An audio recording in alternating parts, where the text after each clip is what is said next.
e tecnologia em meio à pandemia de coronavírus, as redes sociais têm atuado contra a desinformação tão prejudicial. Sobre isso, a gente conversa agora com o comentarista de tecnologia da Jovem Pan, Carlos Aros. Bom dia.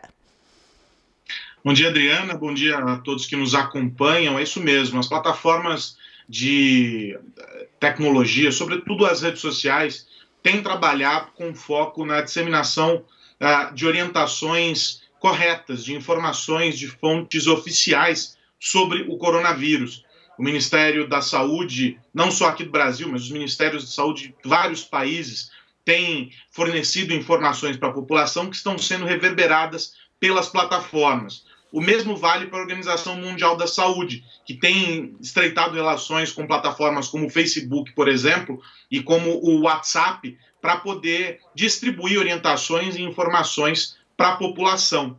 Agora, no caso específico do Facebook, algumas iniciativas foram montadas para fazer com que aquelas postagens com informações erradas ou mesmo com notícias falsas, construídas com o propósito de imprimir um viés ou de desorientar a população, essas estão sendo extirpadas da plataforma, estão sendo ocultadas por meio de algoritmos. Os robôs do Facebook estão trabalhando para rastrear essas publicações para que elas sejam ocultadas dentro da plataforma. E também anúncios que vendem promessas milagrosas de cura ou de remédios que podem ajudar a proteger as pessoas contra o vírus.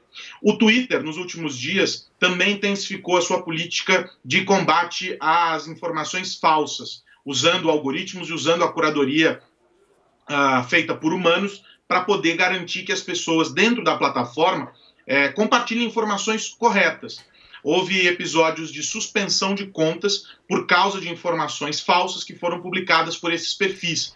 O Twitter não bloqueou essas contas, não excluiu essas contas, foi uma suspensão provisória. Isso envolveu, inclusive, a suspensão de contas de Flávio Bolsonaro, de Olavo de Carvalho, que publicaram informações que não eram corretas e que não estavam dentro das políticas que estão sendo adotadas pela plataforma de usar as informações desses órgãos internacionais, órgãos oficiais.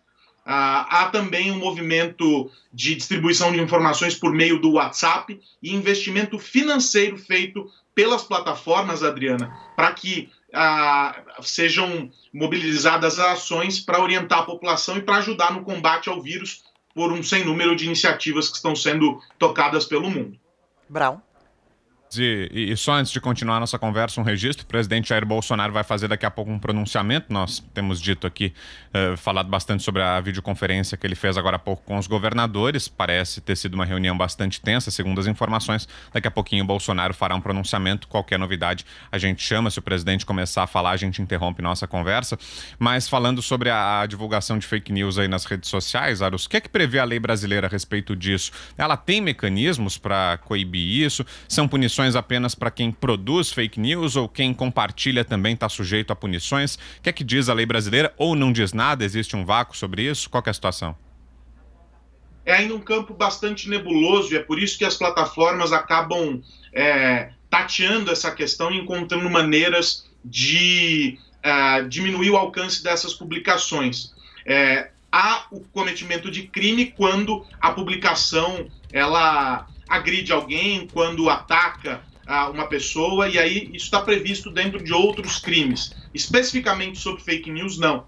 As plataformas têm tomado um cuidado para garantir que essas publicações que desinformam a população não ganhem alcance. Mas elas não podem acabar excluindo essas pessoas sem que haja uma violação clara dos termos de uso da rede, ou seja, um uso indevido de um conteúdo e que esse conteúdo tenha sido editado e publicado de uma maneira errada, porque isso tem os direitos de uso de conteúdos de outras pessoas, ou mesmo que seja um crime de ódio cometido contra um determinado indivíduo. Então as plataformas acabam dançando ali uma valsa meio estranha sobre esse assunto, porque elas não têm meios de agir e também elas não querem ser responsáveis por adotar isso. Quando eu converso com os executivos de empresas, quando você entende o posicionamento deles, fica claro que esse ônus as empresas não querem carregar. Elas querem que essas regras elas sejam colocadas de maneira clara pelas autoridades e que no campo jurídico elas possam atuar, mas respaldadas pela lei. E aí elas acabam enquadrando nessas outras leis, não especificamente sobre o fake news, para poder agir, para poder atuar diante dessas questões. O bloqueio de contas, sim, esse está previsto dentro dos termos de uso, não é uma lei, e vale lembrar, os termos de uso não sobrepõem a legislação, mas eles são os parâmetros, em primeiro lugar, utilizados pelas empresas para definir se a conduta de uma pessoa ela é correta ou não. Por isso, o papel dos cidadãos é importante. Se você identificou pessoas que estão compartilhando notícias equivocadas, que estão desvirtuando dados oficiais do Ministério da Saúde, das Secretarias de Saúde do Estado, é super importante que você fique atento a essas pessoas, notifique esses casos. O mesmo vale para aqueles que estão atacando outras pessoas e cometendo crimes de ódio dentro das plataformas por causa de coronavírus e por causa de outras questões. Elas não têm poder especificamente sobre fake news, por isso que essas medidas tangenciais aí têm sido adotadas, nada muito específico focado nisso. Diminuir o alcance dessas publicações já tem um efeito bastante positivo sobre o todo. Brown. Claro, a gente falando aqui sobre desinformação, informações erradas, falsas, e os golpes, hein? Golpes continuam sendo aplicados mesmo nesse período tão delicado e assustador desse surto, dessa crise que a gente vem vivendo. Outro dia eu tive contato com uma publicação enviada via WhatsApp que dizia: quer saber se você tem coronavírus? Nós entramos em contato com você para fazer o teste. Dentre os dados que você tinha que preencher ali para receber esse contato estavam dados bancários, é claro. Como se proteger? Você sempre fala sobre a desconfiança, não? Desconfiar é o primeiro caminho, especialmente porque a gente acaba buscando informações sobre um sem número de fontes. E aqueles canais que são mais próximos de nós acabam sendo os meios mais vulneráveis. E eu estou falando sobre o grupo da família, por exemplo, né? Ou do trabalho. São pessoas com as quais nós temos um contato mais próximo, são pessoas que nós confiamos e que por isso fazem parte de um fórum mais íntimo nas nossas vidas e que às vezes acabam caindo nessas pegadinhas, nesses golpes e repassando adiante. Então, a primeira dica é desconfiar, checar se efetivamente aquilo que foi enviado está acontecendo. Dá uma procurada na internet, veja se efetivamente os agentes da Secretaria de Saúde estão indo até a casa das pessoas e se eles cobram por isso. E aí, poxa, mas será que a Secretaria de Estado cobra por um serviço que é de graça? Será que eu tenho que colocar os meus dados aqui? Então, isso é super importante. A outra coisa muito importante é checar se a fonte original daquela informação é verdadeira. Tem gente usando dados que supostamente foram divulgados por OMS, pelo Ministério da Saúde, por outras organizações, e que são dados que não existem, usando informações falsas para levar você a um entendimento errado sobre o que está acontecendo, te fazendo comprar produtos, por exemplo, que não são chancelados pelos órgãos de saúde como eficazes no combate à doença. Houve uma explosão de casos de vendas de álcool em gel, de outros produtos de desinfecção, e alguns deles sem comprovação da eficácia. E as pessoas acabam comprando porque vem um anúncio falso na internet e acabam pagando muito por algo ineficaz.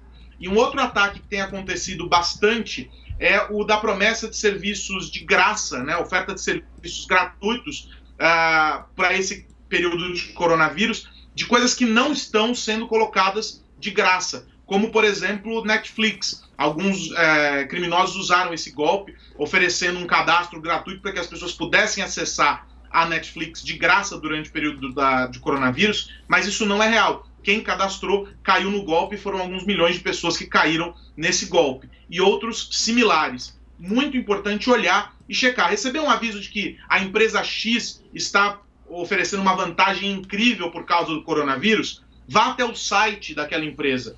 Olhe nas redes sociais oficiais daquela empresa para checar se efetivamente aquilo que você recebeu pelo WhatsApp ou por um outro canal é verdadeiro. Nunca clique em um link, nunca cadastre-se em algum formulário, em algum site, sem antes checar se aquilo saiu originalmente do site da empresa. Na dúvida, não faça o cadastro. Não forneça dados bancários, não forneça senhas, não forneça números de documentos para pessoas estranhas, nem mesmo por SMS, nem mesmo por WhatsApp.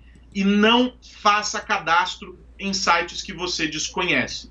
Os criminosos se aproveitam de situações como essa, em que as pessoas estão em busca de soluções milagrosas, em busca de resolução de problemas, para tirar vantagem delas. E, infelizmente, as pessoas têm caído muito nesses golpes, Adriana. Que pena. Muito importante suas advertências, ainda mais nesse momento. Obrigada, Carlos Aros, pelo bate-papo com a gente aqui, que te acompanha ao longo da programação da Jovem Pan. Fique bem e boa quarta-feira.